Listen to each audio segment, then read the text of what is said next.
Hi, this is Tim with NoGeekLeftBehind.com, and today we're going to have some fun with the Windows MultiPoint Server 2011. The difference is we're going to actually use an iPad, and most iPad videos you've seen probably involve somebody taking a webcam or a video camera and pointing it at the screen of the iPad and clicking on it. The problem with that is the quality's kind of bad, so we're going to have some fun and actually do it a little bit differently. We're remoting into the iPad to record it that way. And that's what the diagram is about. We're going to break this video into two pieces. The first piece, we're going to show you the left-hand side of the picture, where we are actually talking about connecting the iPad to a laptop or desktop and how we can get the remote control going on. The second part, we're going to concentrate on just the iPad connecting to the MultiPoint server itself. So hopefully you'll be able to pick whichever video has the information you need.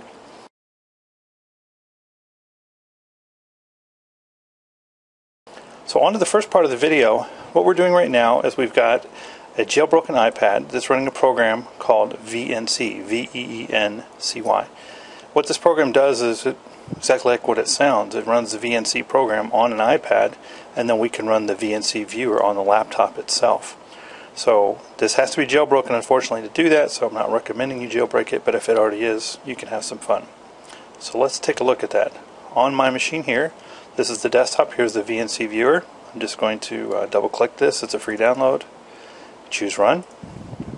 It asks for the IP address of the iPad, so I put it in 192.168.4.111 and hit OK, and it will ask me for a password, which I'll put in.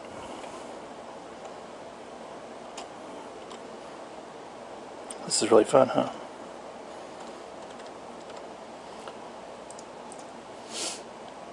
There we go. And now we're connected to the iPad. You notice there was a screen redraw there. It took it a minute to actually draw that screen. And the reason why is because we are going over the wireless. If you remember that picture we looked at a minute ago, it has to go out to the wireless to get the screen and shoot it back down. So that definitely slows it down. So I wanted to show you what the response time is like on this before we actually go into remote in. So I'm going to go to the settings on the iPad and show you the VNC program that's allowing us to do this. So we come down here into the extensions, and you see an extension on the left hand side where it says VNC, and all we've done is we've turned it on, we've allowed it to show the cursor as well, and we put in a password. So once you've installed the program, that's it. So we'll go back to the home screen.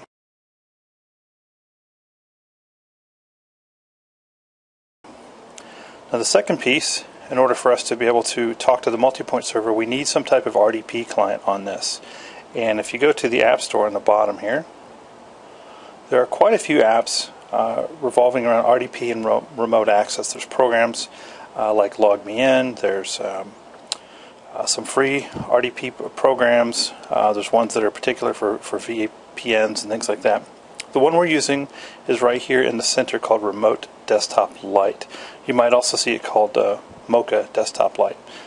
And we're using this one because it's free. It doesn't do everything we need, but it will do what we need for this particular demo. And we'll show you some of the limitations on that as well. So this is the program. In order to do the video, we need the VNC program, but if you're going to remote control MultiPoint server, you do not need a jailbroken iPad. It's just for the purposes of the video. So back to the home page. And we see the RDP Lite icon on the left. We'll go ahead and click that. And if you see on the right hand side, these are some of the machines that I've already saved. You see a home server and a Hyper-V and some other ones. So we're going to actually add another server. So we hit Add Server button. We hit Add a Configuration. And this gives us a short dialog box of information we need to put in. So the first thing at the top is the PC's IP address. So I'll click on the question mark, and it actually does a scan of the network, and this is what it found. So the one we want is in the center called Godzilla. 192.168.4.40. So I'll pick that. The port it's going to default to is 3389. I need a PC user. So my user is administrator.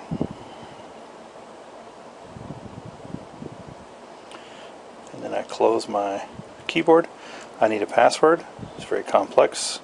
P@SSW0RD. Exclamation. And obviously this is not a secure password, but it's wherever we can put it, it's safe. And last, there's a name that's optional. I'm going to go ahead and pick that and put the name in it. I will call it MultiPoint.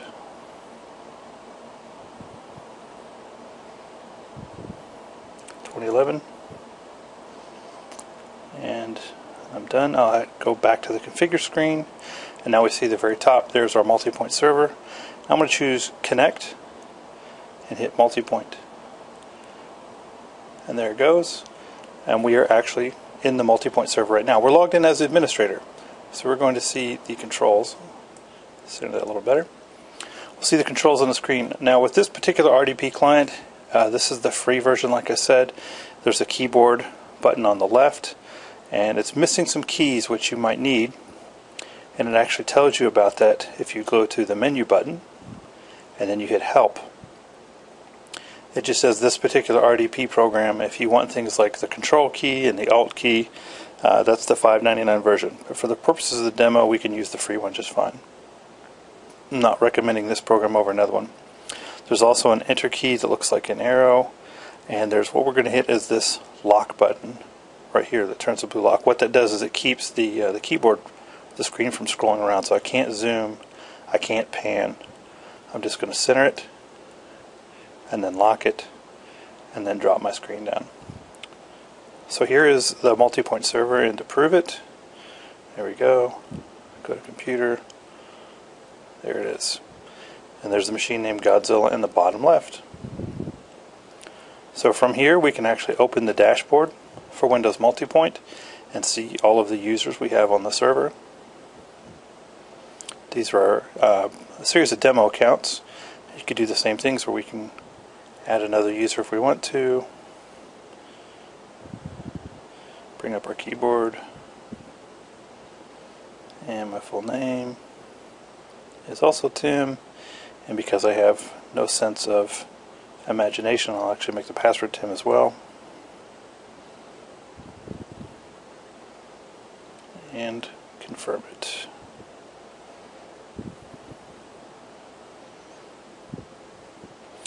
And I'll make myself a standard user and finish. And now if I scroll down, there's Tim at the very bottom, and I can use that account or I can delete it. Next on the stations, these are the stations that are connected into this machine. Station is going to be the actual computer that's coming in, and the desktops are the sessions they would have. So on the column where it says computer, that is the name of the Windows MultiPoint server we're looking at. Right now it's named Godzilla. If we had multiple ones, we would see those in there. So on the station we see one session is remoted in from the home server. There's one here that says iPhone, probably because this is jailbroken and not showing up as an iPad. There's a session from the laptop, a session from a virtual machine called Windows 7, and you can see which accounts are using as well. We can identify which stations they are on the right hand side. We can suspend those stations, which pauses what they're doing. We can log them off. Those are for individual stations, or we can log off all the stations, suspend them all, identify them all. Our next tab is the Desktops tab. So of the accounts that are logged in, this is a screenshot that's updated periodically. It shows what they're doing. So on the left we see that from Tim Laptop there's actually a copy of Windows Media Player running. In the center there's a copy of Solitaire. On the right there's Minesweeper. And I set the backgrounds different so you can tell that they are actual different machines. And if I wanted to, just to show how quickly they update, I'm going to go to one of those desktops. You can see it right here, and I will minimize that, and you'll see in a couple seconds it'll minimize as well. You don't see that running anymore. So if I want to zoom in and change the thumbnail size, I can do small, medium, or large, and there's my screen right there. So here's the person who's playing Solitaire. If I wanted to, I could close an application on that station. I could close Solitaire. And just so you know, Solitaire and the games are not installed by default on MultiPoint. It's just something I did playing around. So I will close that application. And it should refresh. And it's asking if it wants to save the game, and the user has an opportunity to save the game or not. And I can scroll down and do the same thing over here. Pick this Godzilla machine, and I can close an application on there as well. Close Minesweeper. I can also launch applications, so if I wanted to, I could select the application and put calc.exe and hit enter, and it will open Calculator on all the workstations. Actually, that was that particular workstation. If I go down to General Tasks, I can open it on all the workstations. Well, it brings us back to the home screen. We see the one particular computer connected here, which is the single multi-point server. This is the premium edition, which can be domain joined if we wanted to. We could add client access licenses. If we knew what the product key is, we could put that in and type it all in there. We can move some stations around. We can remap stations. We can restart the computer if we need to, add or remove computers. So basically, what we're doing is full control of the multi-point server from an iPad. It's just another RDP client as far as the iPad's concerned. And if we wanted to, we could actually go ahead and bring up Solitaire on here. There you go. So that is it in a nutshell. I will go ahead and close my iPad out here. I'm going to disconnect from my session. Brings me back to the main page for my sessions, and then I can go back to my home screen. And that's all there is to it.